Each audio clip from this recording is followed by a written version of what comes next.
Hold on. What's up? What up? What up? What up? What up? I might have to hold on. Make the intro. New York, New York, big city of dreams. New York, New York, big city of dreams. NYC.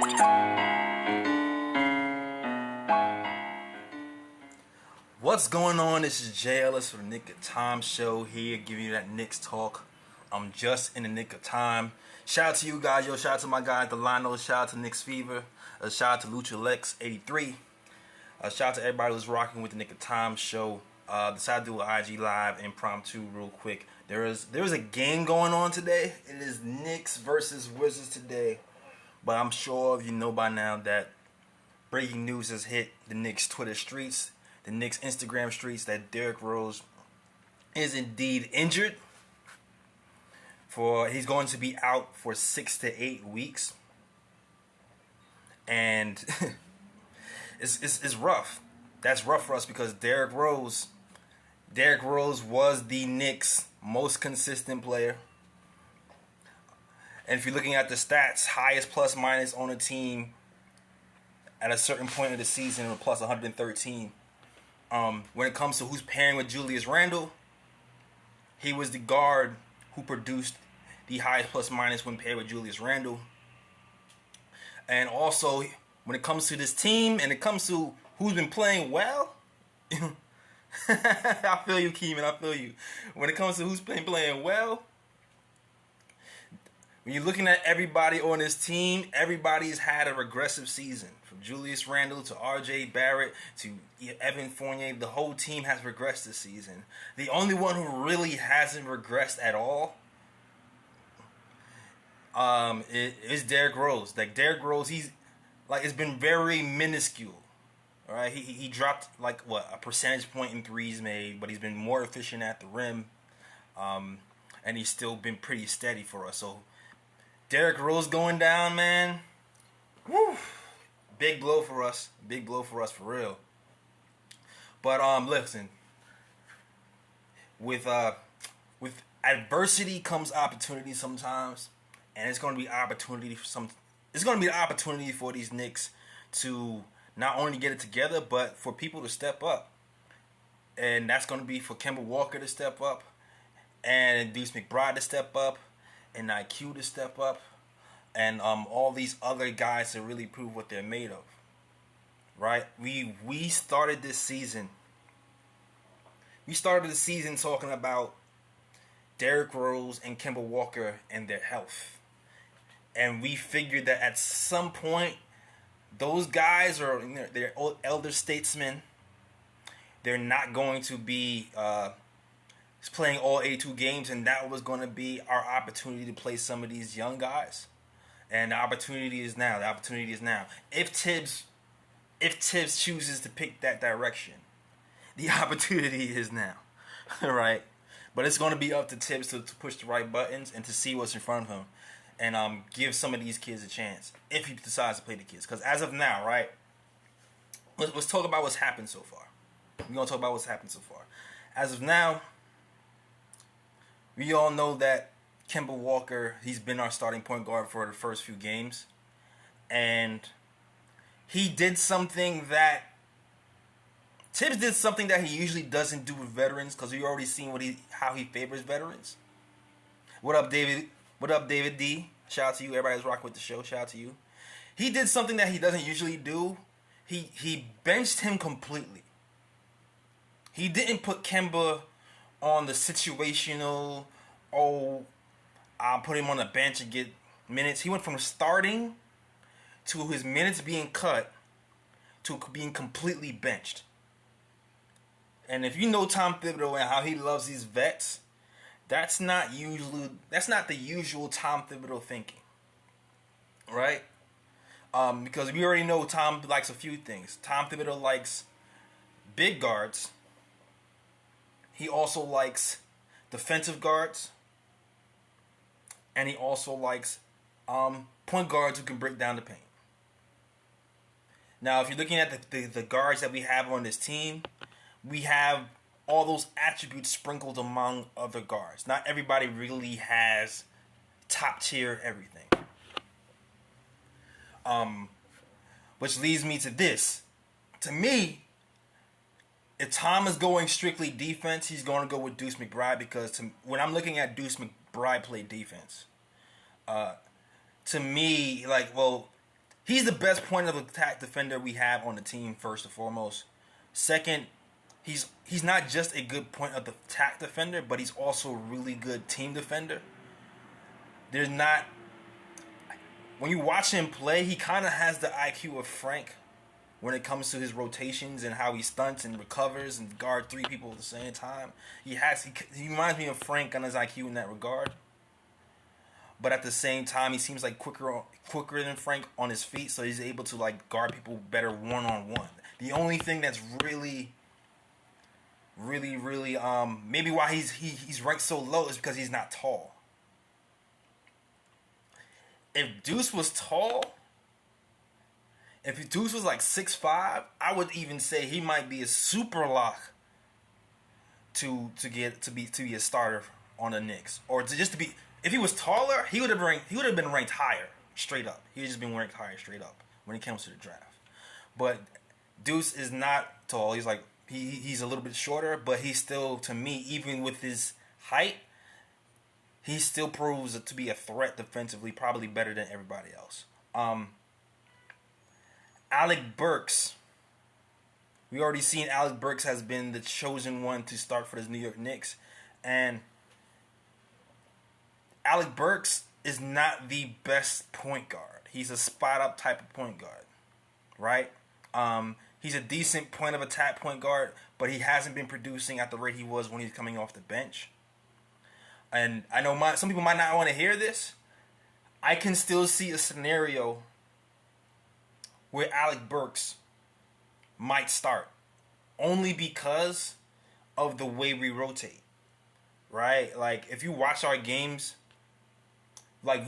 we our rotate, these Knicks, they prefer to switch. They prefer to switch from 1 to 3 because when it comes to pick and roll, whenever our bigs kind of have to help,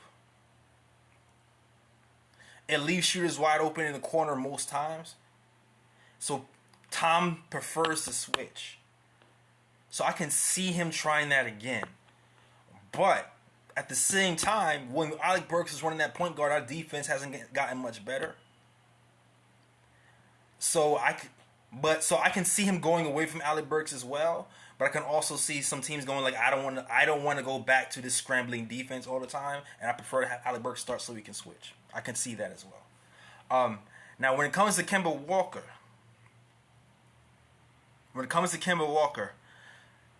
Kemba's had a rough start. Kemba, he's had the lowest plus minus on his team when he was benched. Highest was Derrick Rose at plus 113. Lowest was Kemba Walker at negative 122. When it comes to player stats match with Julius Randle, Kemba Walker and Julius Randle had the lowest net rating on the team when paired together. It just wasn't working, right? But a lot of that can be contributed to Tom Thibodeau and the way he ran his offense. Because look, we did not really experiment with Kemba. And shout out to the police sirens in the background. You know what it is, it's Brooklyn. All right. We did not adequately experiment with Kemba on the offensive side, and people can see that. Kemba is best when the ball is in his hand and he's being aggressive.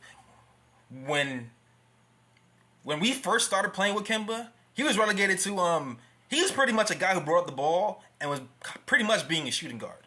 He was Evan Fournier bringing up the ball. Kemba was Evan Fournier bringing up the ball for the first 20 games of the season. You see the difference between Kemba with the Celtics game and the Celtics game and the Pistons game versus Kemba these first few games. And a lot of that has to do with Kemba being scared to take over. Kemba being scared to say no to Randle. I got the ball. Him not trying to step in each other's toes. The coach not pushing the ball in Kemba's hands. All of that is all coincided together. You can see when the team was running better offensively. Kemba was more in control of the ball, and he was actually being a point guard and not a guard who spots up. And that's not what we need from Kemba if he's going to be a rotation player on these New York Knicks, right? So here's my thing. I do feel like at some point when Deuce is back, my gut is saying he's going to roll with Kemba to start. My gut is saying he's going to roll with Kemba to start. Only because even though he doesn't like Kemba's defense, he said one thing when he benched him. He said, I view Kemba as a starter. I don't know if you remember Tip saying this. He said, I view Kemba as a starter. I don't view Kemba as a bench player. He actually said that. And I think that had a lot to do with Derrick Rose being on the bench and being that bench role. And shout out to my guy Rose who does a show with me. Because he already kind of mentioned this before. Derrick Rose, he's kind of the engine for that second unit. So for Kemba to be benched, I don't think he feels like he's taking Derrick Rose's minutes. He's like that's his man's, and Derrick Rose, justifiably has been the best player on his team, really. Even though he hasn't been scoring the most points, he's been the most consistent. So is he going to take Derrick Rose minutes when he benches Kemba? No. Is he going to take IQ's minutes? No, because arguably, even you looking at IQ's minutes, IQ has played he's probably been like the third or fourth best player on the team. And if he was hitting shots all season, he was arguably maybe the second. Arguably maybe the second or first, if he was hitting shots. Right? Until recently, when quickly he's starting to regress a little bit with his shot happiness recently. But that's besides the point. The point being is, Tom Thibodeau really views Kemba as a starting point guard. So, and I'm only guessing like other people out here, but I think he's going to go with Kemba.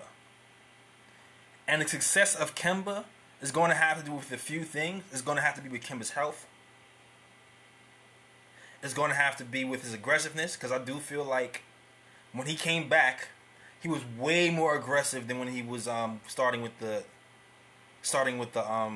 unit before. And I feel like, truth be told, it also has to do with Mitch. I feel like Mitch is a missing piece in this.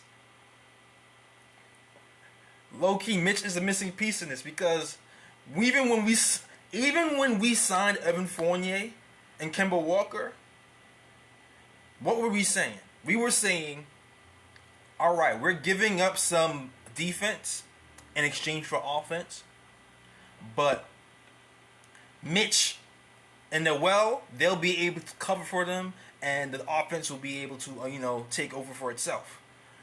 But what's been happening this season? What's been happening? Mitch has been out of shape. Just Flobby so because he's been injured. Noel has been injured as well, right? So those guys who we rely on to cover up the mistakes haven't really been fully healthy to cover the mistakes of the guys who have a ceiling defensively. So to me, for Kemba to have the best chance to keep this going, he's going to need Mitch, and he's going to have to stay aggressive. Right. And I see you saying agreed, and Julius has to be accountable. Exactly. Julius has to be accountable as well. The team defense has to be ultimately better if Kemba is going to be successful here. Here's the other part of this, though. Even though I do think Kemba might be the guy who starts, I'm not sure if that's going to be sustainable. Because, and only time will tell, because I'm a guy watching from my couch like everybody else. Only time will tell. But what I've seen from Kemba, and what I've seen from the first unit, is this. I don't think that high volume, high octane play where he's really active on the offense and the defensive side of the ball is sustainable for maybe longer than 15 to 20 minutes. I'm not sure if that's really the case. And that's why if you start to analyze the games before, we've always had these third quarters of doom, or what I like to call on the KOT show, if you watch the show, the second and a half quarter of doom. Because when the starters came back in for the bench players in that second quarter, like around the 6-minute mark, things started to fall apart. The energy they were playing with in that first quarter or so wasn't sustainable long term. So I do feel like my guess would be, if I was a guessing man, even if Kemba starts, he's either going to he's going to get the treat, kind of the Elfrid Payton treatment like we did last season, where he starts, he plays like 7 minutes or however minutes. If the first unit is winning, he'll stay in longer. But I feel like he'll start, and then Deuce and these guys will come in, and they'll ultimately start playing more minutes than Kemba. I think that might be a scenario that can happen. B, Kemba will start. We get other players back. Tibbs feels more comfortable with Alec Burks because he's a switchable guard and he doesn't like our guys scrambling on defense. Or C, Deuce McBride takes the reins. Tom realizes that despite even though Deuce is a shorter guy, the defensive IQ is going to take over, the point guard skills is going to take over, and all those things are going to take over, and he'll ultimately go with Deuce McBride within this trial season, this trial period. To me, those are the three scenarios that can actually happen. And I'm really hoping for the Deuce scenario, personally. Yeah, the Burks experiment was horrible for sure. Shooting star. I'm hoping for the Deuce scenario personally, because to me, like I said before, he is the guard here who has the best defensive upside. I feel like if you play McBride and you play Grimes today, with the way that Mitch is playing defense today, our defensive rating is going to skyrocket. Right now, we're 19th, and I think we're 19th in the NBA when it comes to defense. When last season we was like top 10. Now we're teetering towards the bottom half of the league. I think that's going to be a world that's going to help us out tremendously, right? Off the rip. Because I know certain people are saying they don't want Deuce to play because he's not ready. You know, he's a youngster. He's not. My thing is this. I've seen this. This dude is a dog, man. I'm not going to hold you. This dude is not afraid of anything. You already seen it before. And not only is he not afraid of anything, but if you watch that last game, before he went to COVID protocol, he wasn't just defending. He was shooting. He had 9 assists. He ran pick and roll perfectly, and it wasn't just one version of the pick and roll where it's like a lob. He was like entry passes to the big, bounce passes, pull up threes, pull up in the mid range. Like Deuce has he has the potential to be a 3-level guy. Is he going to be scoring at the rate that he's been scoring for an 82-game season? I'm not sure if that's possible. Like, I expect that to be up and down because he is a rookie. But the thing I will lean on and that I do expect from him is that he has the energy level and the tenacity to keep up his defensive intensity the entire season. And I think that's going to be infectious on the team. That's going to be infectious. I think he'll be able to pull that off. And I also feel like he'll be able to run the offense. I think he'll be able to run the offense solidly. For sure. So I do believe that Deuce can do it. Now, the other thing, IQ is another thing And shout out to everybody rocking in the chat. Shout out to you guys, man. To Lido Lomine, everybody else is rocking with us. Also, if it's your first time watching me break down some Knicks basketball, definitely go to YouTube. Our YouTube is the Knick of Time Show, youtube.com/Knick of Time Show. We do post games every game, and we break down games with my guy Raw, my guy Ryan G. All right, but the in between guy might be, if you want to go, is IQ, man. IQ, just like Deuce, IQ, he keeps a nice pace. He can hit the three sometimes. He plays defense. He plays pretty good point and attack defense as well. He doesn't have the IQ or the length that Deuce has, but he's a nice middle ground. And he can play some point guard. He's a play some point guard. The thing is, I do feel like IQ's had a really good stretch of making really good point guard decisions. And the more time he's getting, his decision making is starting to waver a little bit. So I do feel like IQ has to be rein in from time to time. But he does have point guard skills and potential. Sometimes you just gotta call that timeout and reel him back in. Sometimes you just gotta call that timeout and reel him back in. I'm not sure how Tom feels about IQ starting at point guard, but for my thinking is, if you're not going to go Alec Burks, right? Because like I said, not my thinking, but you already know Tom likes the taller point guards. So if he's not going to go Alec Burks to start or play major minutes, and you're going to go for a guy who's closer to 6 feet, I think, Deuce and Kemba are around 6 feet. He might lean towards a guy who's 6 feet who can play better defense. He might. And Tom likes to go with the guys who's going to win. He likes to go with the guys who's going to win. I know some people's... The only politics he might be playing with is with Julius Randle, to be honest with you. He might be playing politics with Julius. But as far as everybody else on this team, I think if he feels like you're going to win, he's going to play you more. Point blank, period. At the end of the day, it's really going to be up to...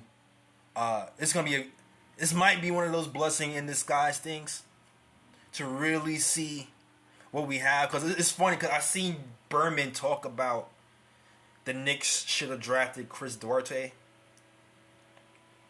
And in my head, I'm like, it's not that the Knicks should have drafted Chris Duarte. That's not... Chris Duarte is a great player. Actually, was looking at him on the team. It's that the Knicks haven't played their young guys. So we really don't know if our guys is even a Chris Duarte or better. And what we've seen so far is Grimes scoring 27 points. We've seen McBride have a breakout game where he controls the game on both sides of the floor, give you 9 assists, and be a floor general.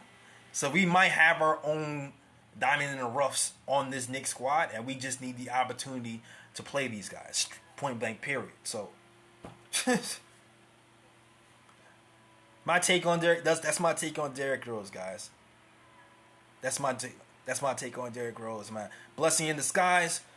He's gonna be out 4 to 6 weeks, and the thing is, it's 4 to 6 weeks, but it's 4 to 6 weeks, and he's gonna be reevaluated. So it's not gonna be like, 4 to 6 weeks, and now he's back. It's 4 to 6 weeks, and he's reevaluated. So we saw about 4 to 6 weeks and reevaluated. 4 to 6 weeks. Right now it's almost end of January. That's February, dog. That's February. That's leading into trade season. So, man, like, it's gonna be interesting because we're gonna be making 2 months. 2 months. It's gonna be 2 months, like Lito said. So we're not gonna be it's gonna give us an opportunity to look at some other pieces really, really, really. And it might be a glimpse of our future without Derrick Rose. This might be a glimpse of our future without Derrick Rose, man. And I hope that we utilize some of our young guys to see what we have moving forward. That's my real hope. And I know some of you guys might feel like that going young might be a way to tank, a way to say the season is over. But I believe that playing our young guys might actually have the opposite effect. Just from the defense alone. Like, weirdly, I feel like it gives us a chance to win. Shout out to the chat on IG Live, man. I'm gonna read some of these comments, and then I'm gonna get out of here. I'm gonna upload. If you missed the live, I'm uploading it on YouTube. If you haven't watched the other KOT show on YouTube, please do. It's on youtube.com/NickTimeShow. Some of these guys can vouch for the show. It's a good show. So when you get there, hit that like, hit subscribe, and follow us. We're gonna be going live tonight versus the Wizards. And listen, man, we got some winnable games coming up. We got the Wizards, the Hawks, the Thunder, the Pistons, and the Thunder. The Wizards are kind of teetering right now, even though they're a pretty good team. The Hawks can be got if we have some of our guys back.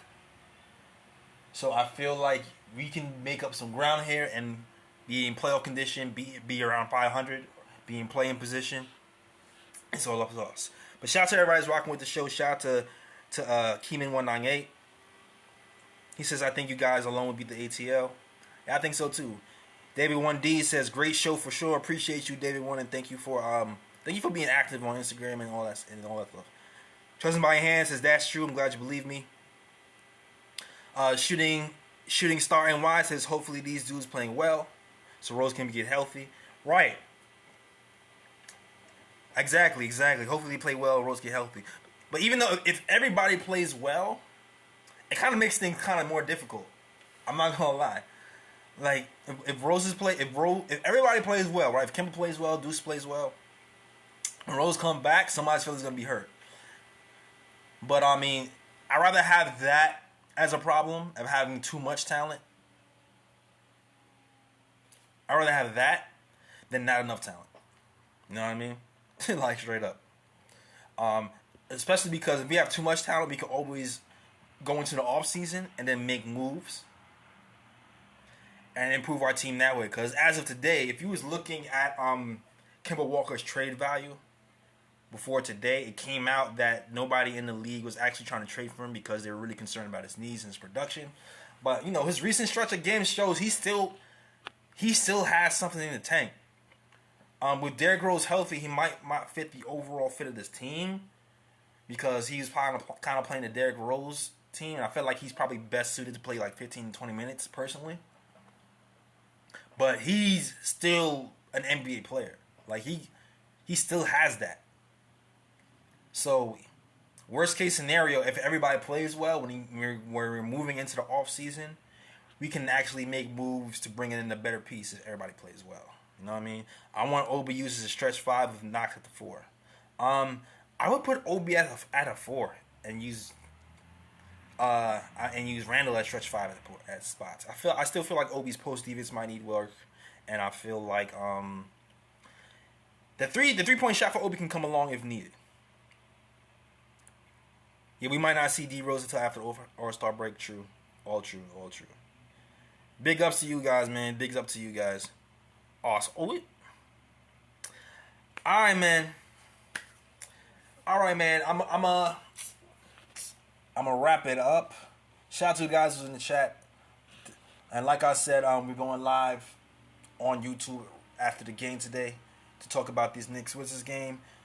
Definitely enjoys the talk on Derrick Rose. If you're just coming in the chat and you want to watch the chat, or you want to watch this discussion on Derrick Rose, head to the show. Head to youtube.com/NickTimeShow.